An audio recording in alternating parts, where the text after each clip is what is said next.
Ukuvuka kwa Yesu. Muri iyo minsi icagezwe kiva kwa Kayisari Augusto ngo abo mw'isi bose bandikwe. Uko niko kwandikwa kwa mbere kwabayeho Korineliyo akiri icegera ca Kayisari i Siriya. Bose baja kwiyandikisha, umuntu wese aja mu gisagara cabo. Yosefu nawe ava i Galilaya mu gisagara c'i Nazareti, aja i Yudaya mu gisagara ca Dawidi citwa Betelehemu, kuko yakomotse mu nzu ya Dawidi mu muryango wiwe. Aja kwiyandikisha na Mariya uwo yakoye yari akuriwe. Bakiriyo, igihe ciwe co kuvyara kirashika. Avyara umuhungu w'uburiza, amuzingirako impuzu y'uruyoya, amuryamika mu bwato bw'inka, kuko bari babuze umwanya mu ndaro. Muri iyo ntara hari abungere barara mu gahinga baraririye umukuku w'intungwa zabo. Umumarayika w'Umwami Imana arahagarara iruhande yabo, ubwiza bw'umwami bukayanganira irya nino. Bategwa n'ubwoba bwinshi. Umumarayika arababwira ati ntaco mutinya, umve ndababwira ubutumwa bwiza bw'akanyamuneza kenshi kazoba ku bwoko bwanyu bwose. Uwo munsi umukiza abavukiye mu gisagara ca Dawidi, niwe Kristo umwami. Iki nico kimenyamenya canyu. Murasanga umwana w'uruyoya azingiriweko impuzu y'uruyoya, aryamitswe mu bwato bw'inka.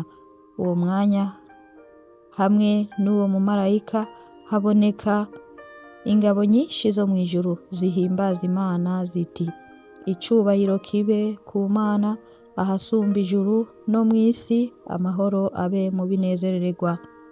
Babamarayika bahejeje kuva aho bari basubiye mw'ijuru, nyabungere baravugana bati: ngo rero tuje i Betelehemu turabe ico kintu cabayeyo, ico Umwami Imana atumenyesheje.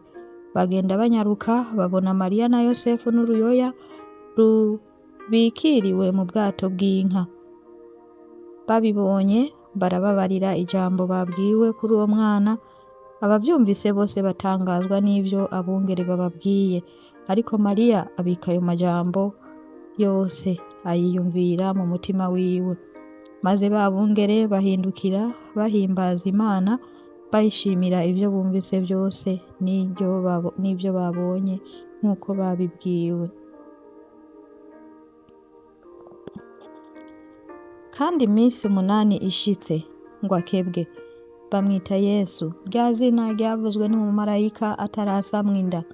Iminsi ishize yo guhumanurwa kwabo, nk'uko icagezwe ca Mose kiri, bamujana i Yerusalemu bamushikanira Umwami Imana, nk'uko vyanditswe mu vyagezwe n'Umwami Imana, ngo umuhungu wese w'ubuzibura aze yitwe uwera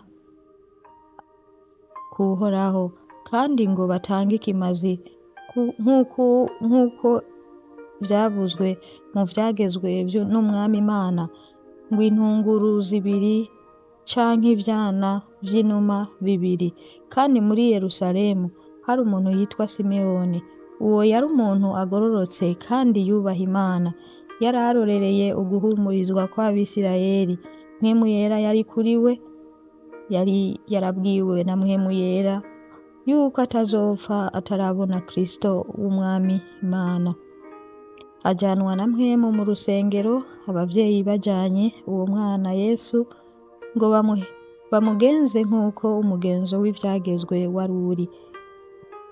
Aramwakira, aramukikira, ashima Imana ati: Databuja, noneho urasezeye umusavyi wawe amahoro, nk'uko wavuze, kuko amaso yanje abonye agakiza kawe, ariko wateguye mu maso amaboko yose. Kuko amaso yanje abonye agakiza kawe, ako wateguye mu maso y'amoko yose, kuba umuco wakira amahanga, no kuba ubwiza bw'abantu bawe b'Abisirayeli. Se na nyina batangazwa n'ayo majambo avuzwe kuri we. Simeyoni arabahezagira, abwira nyina Mariya. Kandi hariho Ana, umuvugishwa n'Imana, umukobwa wa Fanueli, wo mu muryango wa Asheri. Yari umutamakazi wa kera, yabanye n'umugabo wiwe imyaka 7 uhereye mu kurongorwa kwiwe, kandi yamaze imyaka 84 ari umupfakazi. Ntiyava mu rusengero gusenga, yisonzesha yinginga ku murango no mw'ijoro. Ako kanya acaraza ashima Imana, avuga ibya Yesu, abibwira bari barorereye ugucungurwa kw'i Yerusalemu bose. Banonosoye byose nk'uko ibyagezwe n'Umwami Imana bivuga, basubira i Nazareti. Kandi uno mwana arakura, agwiza inkomezi, yuzuza ubwenge. Ubuntu bw'Imana bwari kuri we. Kandi uko umwaka utashe, ababyeyi biwe baja i Yerusalemu mu minsi mikuru ya Pasika.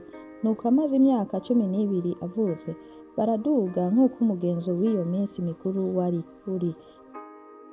Ariko bibwiye yuko ari mu igugu ry'abantu bagendanye, bagenda urugendo rw'umunsi wose, maze baramurondera mu nshuti no mu bo bazinanye.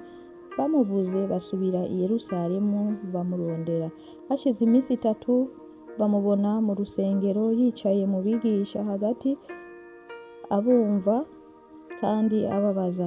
Abamwumvise bose batangazwa n'ubwenge bwiwe n'ivyo abishura. Bamubonye baratangara. Nyina aramubaza ati, mwananje, ni iki catumye utugirira utyo? Urabona twe na so aho twakurondereye tubabaye. Arababaza ati, ni iki cabateye kundondera? Ntimwari muzi yuko bikwiye ko mba kwa data? Ntibamenya iryo jambo ababwiye. Amanukana nabo aja i Nazareti, kuko yama bumvira iminsi yose. Nyina abika ayo majambo yose mu mutima wiwe. Kandi Yesu agwiza ubwenge no gukura no gushimwa n'Imana n'abantu. Amen. Noheli nziza mwese, ndabifurije Noheli nziza. Nkaba nongeye kubifuriza amahoro, umunezero, urukundo rwa Noheli, ndetse rubandanye ruganza mu mitima yanyu no mu mihana yanyu. Hama ndifuza cyane yuko mwobandanya mugira ibihe byiza, munezeranwe n'abo mukunda, abo muhira, kandi mubandanye mwiyubura mu nkomezi nsha, na cyane cyane kubw'umwaka utangura wa 2026. Mwarahezagiwe. Noheli nziza mwese.